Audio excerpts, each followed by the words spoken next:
Motivasi selalu datang dengan janji besar. Di awal, semuanya terasa jelas. Tujuan, rencana, bahkan versi diri yang ingin dicapai. Masalahnya bukan di awal. Masalahnya selalu muncul di bagian yang sama. Saat hasil belum terlihat, proses mulai membosankan. Dan tidak ada lagi dorongan emosional yang menuntun langkah. Di titik itu, banyak orang menyimpulkan satu hal, yaitu mungkin aku memang tidak cukup termotivasi. Padahal yang sering terjadi bukan kehilangan motivasi, melainkan salah memahami bagaimana motivasi sebenarnya bekerja. Video ini tidak membahas cara menyemangati diri, tapi membongkar kenapa motivasi hampir selalu runtuh di tengah jalan. Kenapa niat yang tulus bisa kalah oleh rutinitas yang sunyi, dan kenapa orang yang konsisten justru jarang mengandalkan motivasi. Jika kamu pernah memulai dengan yakin, lalu berhenti tanpa alasan yang jelas, pembahasan ini ada untuk menjelaskannya.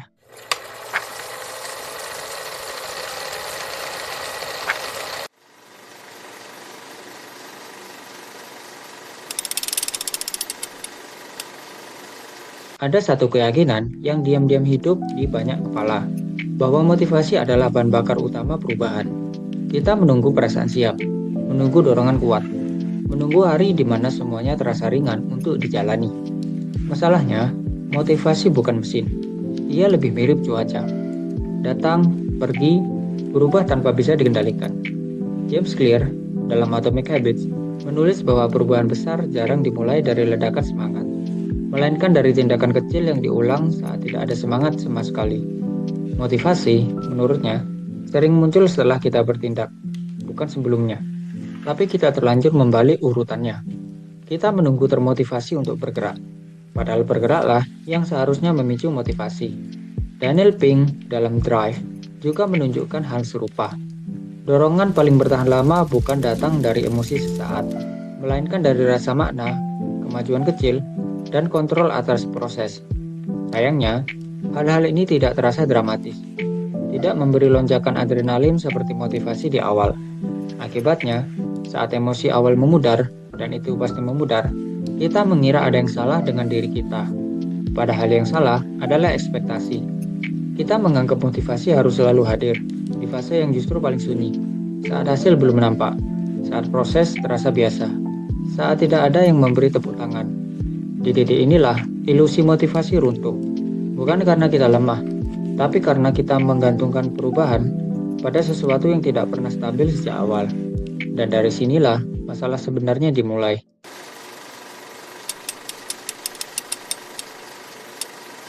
Motivasi jarang hilang secara tiba-tiba. Ia tidak runtuh dalam satu malam. Ia terkikis pelan-pelan oleh hal-hal yang terlihat sepele. Pertama, karena kita terlalu fokus pada hasil akhir. Di awal, yang kita lihat adalah versi puncak dari sebuah perjalanan. Tubuh ideal, keahlian matang, hidup yang terasa lebih teratur. Masalahnya, otak manusia bekerja dengan umpan balik cepat. Ia ingin tanda bahwa usaha hari ini langsung berarti. Ketika hasil belum muncul, otak membaca satu pesan sederhana. Belum ada kemajuan. Padahal kemajuan tetap ada, hanya saja belum terlihat. Cal Newport dalam Deep Work menjelaskan bahwa pekerjaan yang bernilai tinggi hampir selalu terasa lambat di awal. Tidak ada validasi instan, tidak ada kepastian cepat.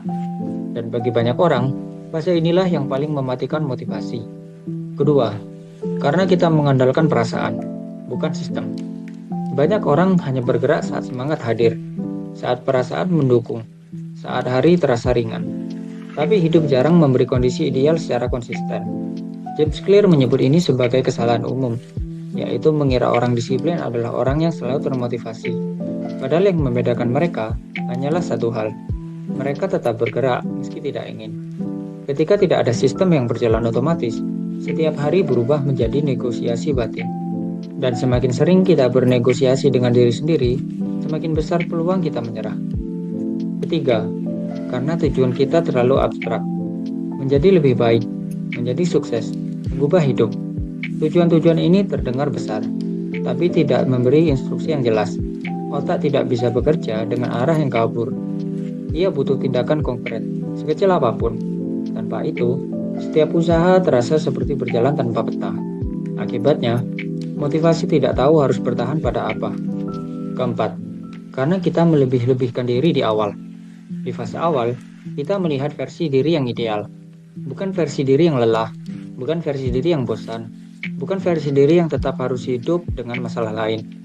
Ketika realita datang, capek, jenuh, lambat, banyak orang menyimpulkan, mungkin ini bukan untukku. Padahal yang terjadi hanyalah benturan antara ekspektasi dan kenyataan. Motivasi tidak hilang karena kita salah memilih tujuan. Seringkali, ia hilang karena kita tidak siap menghadapi proses yang biasa saja. Semua ini mengarah pada satu kesimpulan penting. Motivasi tidak menghilang karena kita kurang niat, melainkan karena kita menaruh beban terlalu besar pada sesuatu yang rapuh sejak awal. Dan kalau motivasi memang tidak bisa diandalkan, pertanyaannya berubah. Bukan lagi bagaimana cara memunculkan motivasi, tapi apa yang bisa menggantikannya.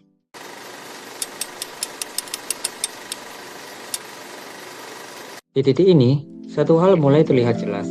Masalahnya bukan karena motivasi terlalu lemah. Masalahnya karena kita menaruh harapan terlalu besar padanya. Kita berharap sesuatu yang fluktuatif untuk menopang perubahan yang menuntut konsistensi. Dan anehnya, orang-orang yang terlihat paling disiplin jarang berbicara soal motivasi. Mereka tidak menunggu dorongan emosional datang. Mereka menyiapkan hidup sedemikian rupa agar tetap bergerak bahkan saat dorongan itu tidak ada. Inilah titik baliknya. Bukan lagi tentang bagaimana merasa ingin melakukan sesuatu, tetapi bagaimana tetap melakukannya meski perasaan tidak mendukung. Bukan lagi tentang semangat, melainkan tentang struktur, tentang kebiasaan kecil yang tetap berjalan di hari-hari yang terasa biasa, sunyi, dan tidak inspiratif. Karena perubahan yang bertahan lama hampir selalu lahir bukan dari ledakan motivasi, tetapi dari keputusan sederhana yang diulang tanpa sorotan. Dan dari sini, arah pembahasan berubah. Jika motivasi bukan fondasi yang kokoh, maka kita perlu sesuatu yang lain untuk berdiri di atasnya.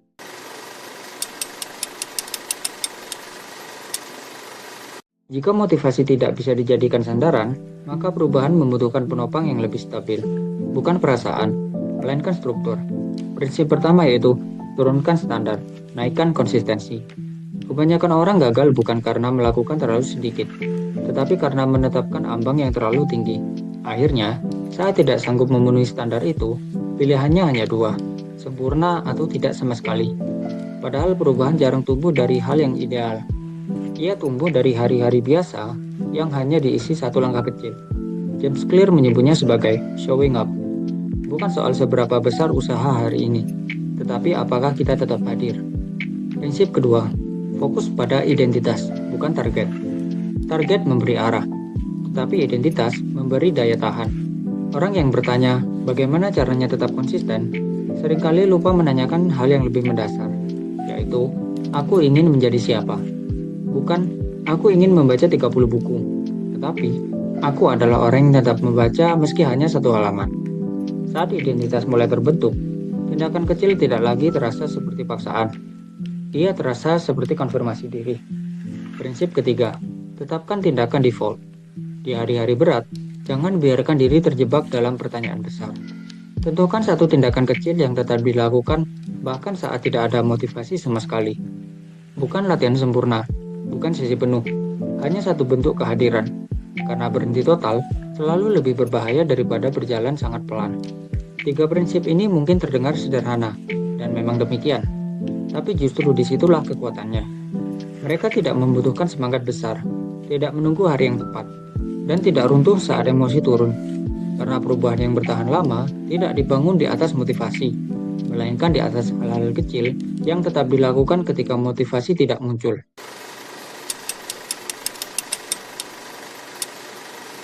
Motivasi akan selalu datang dan pergi, dan itu bukan masalah. Masalahnya adalah ketika seluruh hidup menunggu sesuatu yang sifatnya sementara. Tidak ada perubahan besar yang dijaga oleh perasaan semata. Yang ada hanyalah keputusan kecil yang terus diulang di hari-hari yang tidak terasa istimewa. Jika hari ini kamu tidak termotivasi, itu tidak berarti kamu gagal.